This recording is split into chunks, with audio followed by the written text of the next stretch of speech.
I may be wrong, but I think it was her last appearance on Broadway. Yes, it But was. the show But was it was originally written for her. the wasn't show it? was written for Ethel Merman, and also it was supposed to be directed by Jerome Robbins.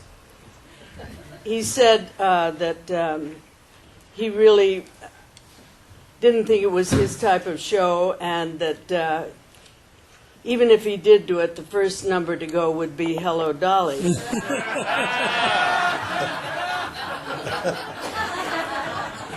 It was in Ethel's contract that he would rehearse her for a couple of weeks before she went into the show. And he'd put about 3, 4, maybe. I think after Ginger Rogers, he decided that he just couldn't do it anymore. And of course, I'm really telling tales about other people, but he called it the Woody Woodpecker version. And so he also wasn't feeling very well, so he said, I want you to go to New York and sit in for me. There was one really daunting problem, and that was the first song, I'll Put My Hand in Here, which was supposed to have a really quick tempo, and you just words followed words, and she presented the cards to all those people on the stage and get it over with. That was the opening number. It went like a snail's pace.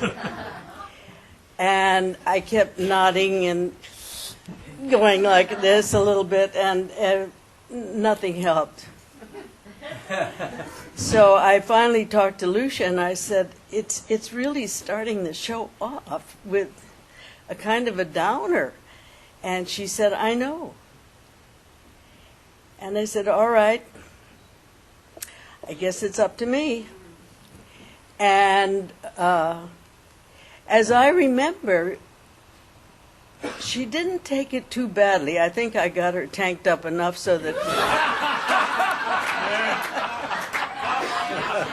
she wouldn't, she was not.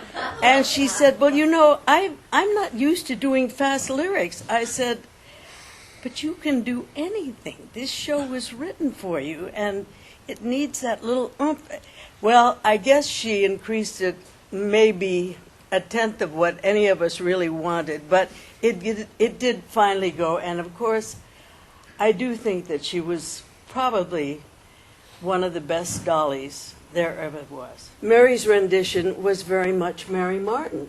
She was very much more Lady Bountiful, and she was probably one of the most refined dollies that ever walked. I mean, when you think it's a show that both Mary Martin, Ethel Merman, and Martha Ray could play, not to mention the fact that Pearlie Mae did probably one of the best jobs of all. So it was a show that really could take an enormous change of cast as long as everybody would listen to the direction and gauge the performance for the truth that was underneath it, particularly the scenes where she had to talk to Ephraim. I knew Ethel as a friend in the last couple of years of her life, and she used to come over to my house and watch videos of herself. She used to tell the press that she never listened to her own recordings or anything, but she'd bring about 30 people over to my apartment and say, we're all going to watch videos, and it's all going to be about me. And she'd sit on the floor, and she'd sing along and comment. And I remember showing some of the shorts from early 1930 when she was very young, and she hadn't seen those. This is early video days. And she said, oh, my God, my voice is so tinny. I sound like Ann Miller. You know, it's funny that Mary Martin went on to play a lot of the roles that Ethel had played. You know, she had done Annie Get Your Gun, and Can you imagine Ethel doing Mary's roles? She would have been great in South Pacific. You know, she would have been great in I Do, and she would have been a great Maria in The Sound of Music. And just to follow up on something Stephen said, I got to have dinner with Ethel one night, and Ruth Warwick and a whole bunch of wonderful ladies, and we went to a Chinese restaurant. The very first words out of Ethel's mouth were, "I don't share."